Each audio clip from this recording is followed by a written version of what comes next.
He was the next Gascoigne. The one before him was the next Maradona. And the one after, the next Messi. They were all the next something, but they never became themselves. Broken knees, tabloid scandals, Twitter meltdowns, alcohol, pressure, dreams, destroyed. This isn't bad luck. This is a pattern, a curse. And if you look closely, England didn't just lose golden boys. It created them, just to crush them. The year is 1998. France is hosting the World Cup. Zidane is about to become immortal. Brazil is wearing that iconic yellow with Ronaldo at his destructive best. And England? They're searching, longing, waiting. They've had Lineker. They've had Shearer. They've had Gascoigne, whose tears in Italia 90 still haunt the soul of English football. But something's missing. That spark. That moment of magic that turns belief into faith. Then it happens. Argentina versus England. Round of 16. A teenager, a literal teenager, steps onto the pitch. He's lean, quick, quiet. His name? Michael Owen. 17 when the tournament began. 18 by the time the world would know his name. What he did in that match wasn't just special, it was mythological. He picks up the ball in his own half. One touch, then another. He glides past one defender, then another. Like he's not sprinting, floating. There's a pause. The kind you only see in great art. He shifts the ball to his right, opens up his body, and smashes it into the top corner. In that moment, the world didn't just cheer. This 18-year-old has electrified the world! It gasped. A boy had just taken down giants. Commentators went wild. Headlines exploded. The future of England. Wonder Kid takes the world by storm. The next Maradona. And that was the beginning. The beginning of something bigger than Owen. Something darker. Michael Owen's career should have been legendary. And in some ways, it was. He won the Premier League Golden Boot at 18, then again at 19. He won the Ballon d'Or in 2001, the first Englishman since Kevin Keegan. He had the pace of a cheetah, the calm of a monk, and the killer instinct of a street fighter. But what he didn't have was time. Because while other nations nurtured their stars, England devoured theirs. Owen played 300 professional games by the time he turned 24. 300. No load management, no gradual development. No one saying, hey, he's still growing. They ran him into the ground, and when his hamstrings finally tore apart again and again, the media didn't mourn. They mocked. They called him soft, said he was finished. One newspaper even ran the headline, "Fast track to the physio table." By the time he moved to Real Madrid, the magic was already fading. He wasn't a Galactico. He was a memory, and it's easy to blame injuries. But that's not the full truth. Owen didn't break down on his own. He was broken. By a football system obsessed with fireworks, not flames. By a culture that turns children into soldiers, then blames them when the war scars show. Because the pressure to be England's saviour doesn't just sit on your shoulders. It drills into your spine. It eats at your joy. It makes you scared to fail, even when you're winning. And yet, with Owen's decline, England didn't stop to reflect. They didn't ask the hard questions. They just waited for the next one. And he came, roaring, exploding, like a bullet out of a cannon. Wayne Rooney. But if Owen was the prince, Rooney was the beast. He didn't walk onto the scene. He stormed in, boots laced like bricks, face like a bulldog, chest puffed like he owned the pitch. Wayne Rooney wasn't your typical wonder kid. He didn't smile for the cameras. He didn't say the right things. He didn't care what people thought. He wasn't here to entertain. He was here to dominate. And dominate he did. October 2002. Goodison Park, Everton versus Arsenal. The Gunners haven't lost in 30 games. They're cruising. Then a 16-year-old Scouser, yes, 16, picks up the ball near the edge of the box. Time slows. He turns, one touch, and bang. The ball flies like it's been shot from a cannon, crashes against the crossbar, dips into the net. David Seaman didn't even dive. He just watched. And so did the world. Remember the name! Wayne Rooney! That line would echo for the next 2 decades. What followed was chaos. He wasn't protected. He wasn't guided. He was unleashed. Thrown into a Premier League battlefield at 16. Expected to carry his boyhood club. Expected to save the nation. He got kicked. He kicked back. He swore at refs. He elbowed defenders. And people loved it. Because Rooney wasn't a prince like Owen. He was a fighter, a gladiator. A working-class kid from Croxteth who'd rather die on the pitch than play it safe. But beneath that rage was something else. A boy. Just a boy. with unbelievable talent, yes, but also unbelievable weight on his shoulders. He wasn't allowed to grow, only to explode. 2004 Euros. Portugal. England arrives with a squad stacked in midfield: Beckham, Gerrard, Lampard, Scholes. But it's the 18-year-old up front that has everyone talking. Wayne Rooney is unplayable. He bullies defences. He scores 4 goals in 4 games. Alan Hansen, the BBC pundit, calls him the best English talent since Gascoigne. Sir Alex Ferguson is watching too. He sees more than talent. He sees war, and he wants that war in red. A few weeks later, Manchester United breaks the bank. Rooney signs for £27 million, the most expensive teenager in football history. He hasn't turned 19 yet. But the story of Rooney isn't just about goals and trophies. It's about burnout, about expectation, about a fire lit too early and left to rage until there was nothing left. Rooney played angry because he had to. Because when the media loves you at 18, it only makes the betrayal at 28 more brutal. Tabloids hunted him. They called him fat, said he peaked too early, mocked his hair, exposed his personal life. And through it all, he kept playing, kept scoring, but something was lost. That joy, that recklessness, that fearless street kid from Liverpool. They wanted him to be a robot, a leader, a legend. They forgot he was human. By 30, Rooney had done more than most footballers dream of. All-time top scorer for Manchester United. All-time top scorer for England. 50 up for England. Until Kane passed him. A Champions League, 5 Premier Leagues, hundreds of goals. But ask anyone who watched him at 18, and they'll tell you the same thing. He could have been even more, and that's the tragedy. England didn't ruin Rooney's career. They just made sure we never saw his best self for long. Because when you give a boy a crown before he's grown, he doesn't rule, he bleeds. But even Rooney, for all the pressure, all the expectations, made it to the top. Some didn't even make it out of the cradle. Some players make you believe in magic. Not power, not pace, but something softer. Silk, balance, grace. Jack Wilshere didn't bulldoze his way into football. He glided in. He was poetry, playing in a pub brawl. At 16, he was already on Arsenal's bench. By 18, he was bossing Champions League midfields. And not just any midfield, Barcelona midfield with Xavi, Iniesta, and Busquets. They called it one of the greatest midfields ever assembled. And Wilshere? He didn't flinch.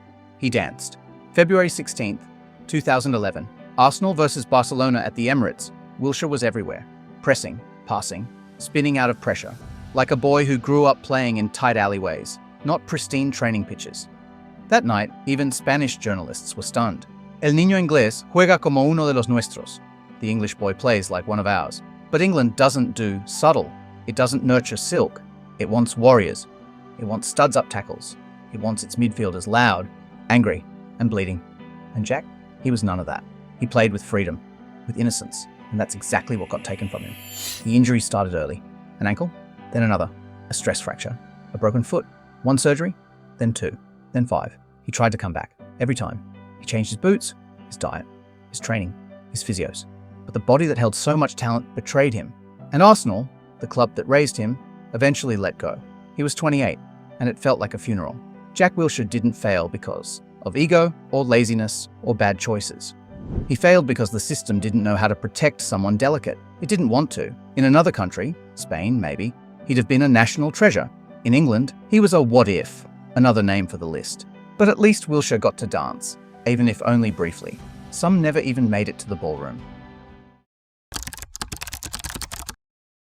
Some talents shine, others burn, but Ravel Morrison, he was a spark people were scared to touch. At Manchester United, legends aren't thrown around lightly, but when Sir Alex Ferguson says, "the best young player I've ever seen," you listen. And he wasn't talking about Giggs, or Beckham, or Ronaldo. He was talking about Ravel, a kid from Wiltshire, raised in chaos, blessed with a left foot that could carve through any defence. On the pitch, he was genius. Off it, a storm. Teammates would talk. He made football look easy. Could dribble past 4 players like it was nothing. Passes you didn't even see on the screen. But also, he was late. He fought people. He didn't listen. The contradiction was maddening. Ferguson tried. Rio Ferdinand tried. Even Pogba, who looked up to him, said Ravel was different. On the pitch, he killed us. In the locker room, we couldn't control him. At 18, he was given chances. Thrown into League Cup games. Sent on loan. Then sold. Manchester United, the greatest youth development machine in England, gave up. They couldn't fix him. They couldn't even understand him. And maybe that's the point. Ravel wasn't broken. He just didn't fit. Not into press conferences, not into social media strategies, not into the clean, polished image modern football demanded. He was raw, rough, but the system doesn't nurture complexity. It filters it out. After United, he bounced. West Ham, Birmingham, Lazio, Mexico, Sweden, like a ghost, drifting from club to club, never staying, never settling, still flashing moments of magic, a turn here, a screamer there, but never enough. And every time his name came up, it was the same old line. He could have been world class. If only. If only what? If only he was quieter. If only he had a different childhood. If only he had a little more help and a little less judgment. Morrison was more than a footballer. He was a warning that in England, if you don't walk the line perfectly, if you don't smile, behave, obey, no matter how good you are, you will be discarded. And the saddest part? Even today, he still says, I wish I could go back. I'd do it all differently. But England never gave him a map, just a spotlight, and let it burn him alive. Now here's the real question. What's the common thread? Why do so many of England's brightest fade? There's a pattern here. You see it, right? The talent, the explosion, the obsession, then the collapse. Over and over and over again. In England, the moment a teenager shines, he's not just a footballer, he's a headline. He's a savior. He's a brand. And with that spotlight comes a curse. Because the English media doesn't know how to wait. They don't let stories unfold. They write the ending before the second chapter even starts. Michael Owen scores at the World Cup. He's the next Maradona. Rooney bullies defenders at 18. He's the new Pele. Wilshere outplays Xavi and Iniesta. He's the future of the English midfield for a decade. And when that fairy tale doesn't go as scripted, when the goals slow down, when the body breaks, when the player just becomes human, the headlines change. From wonder kid to waste, from golden boy to glass ankles, from the next big thing to where did it all go wrong? It's not just harsh. It's violent. Papers, blogs, talk shows, Twitter. It's a 24-hour assault on the soul. They mock their looks. They leak their texts. They send reporters to their homes. They spin every mistake into a national crisis. Imagine being 19, making a poor pass in front of 60,000 people. Then waking up the next morning to see your face on the back page with the word bottled it. Over time, the pressure mutates. It doesn't just sit on the players, it sinks into them. They play scared. They stop expressing. They play not to lose instead of to win. And here's the thing, this doesn't happen everywhere. In Spain, Pedri and Gavi get time to breathe. In France, Mbappe was managed, carefully, strategically. In Germany, Wirtz is being developed with patience and protection. But in England, you play 3 good games, you're the next Messi. You go 3 without a goal, you're the next flop. It's not development, it's a circus. And the ringmasters, the media, the fans, and yes, the national team too. Because the England setup isn't built to protect talent, it's built to expose it, to use it. Tournament coming up, throw the kid in, needs time to recover? Too bad, we need him now. And if he breaks, there's always another one. It's easy to blame the players. Say they weren't focused, say they got distracted, say they wasted their potential. But potential needs care, it needs guidance, it needs time. And England gives none of that. It gives you a stage, a microphone, a crown. Then when you trip, it pulls the floor from beneath your feet. But here's the scariest part. There's always another wonder kid on the horizon. Phil Foden, Jude Bellingham, Cole Palmer, who's next? And will they be loved or eaten? So now we know the pattern. The boy shines, the crowd roars, the headlines scream, the burden grows, and then silence. But the scariest part, it's still happening, right now, in slow motion, and no one's stopping it. Take Phil Foden, a generational talent, dribbling like Silva, moving like Iniesta, raised by Guardiola himself. But how did the media greet him? He must leave City or his career is over. That was before he turned 20. Then he missed curfew in Iceland, a dumb mistake. And the headlines? England's shame. Immature, overhyped, not ready. He was 20. Or Jude Bellingham, an 18-year-old captaining Dortmund, now running Real Madrid's midfield like it's a school playground. He's done everything right, humble, mature, brilliant. But the talk has already started. Can he carry England? Will he win us the Euros? The pressure's on. It's always on. Cole Palmer scores a few late winners. Now he's the new Grealish, the next big thing, until he isn't. And when that dip comes, not if, when, they'll turn on him too, because that's what England does. It builds up its stars like a fantasy, then tears them down for sport.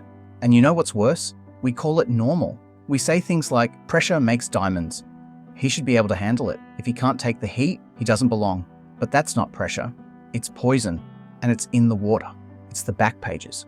It's the pundits. It's the stadium boos. It's the social media hate. And it's the system, the FA, the youth academies, the obsession with winning before the kid even learns how to lose. Because here's the truth no one wants to admit. England doesn't have a golden generation problem. It has a golden boy obsession. It doesn't want good players. It wants heroes. Instant, marketable, invincible. And when the cracks show, it moves on to the next name, the next debut, the next headline. This isn't bad luck. It's a curse. And unless the system changes, unless patience replaces pressure, England will keep devouring its own, one boy at a time. They called Owen the future, Rooney the monster, Wilshere the maestro, Morrison the prodigy. But maybe they were never meant to be any of those things. Maybe they were just boys, brilliant, fragile, real. And maybe the real tragedy isn't that they failed, it's that we never gave them the chance to truly succeed. So next time you hear a name, a wonder kid, a can't-miss talent, ask yourself, are we watching the next superstar or the next sacrifice? Thank you for watching. Check this video here. See you there.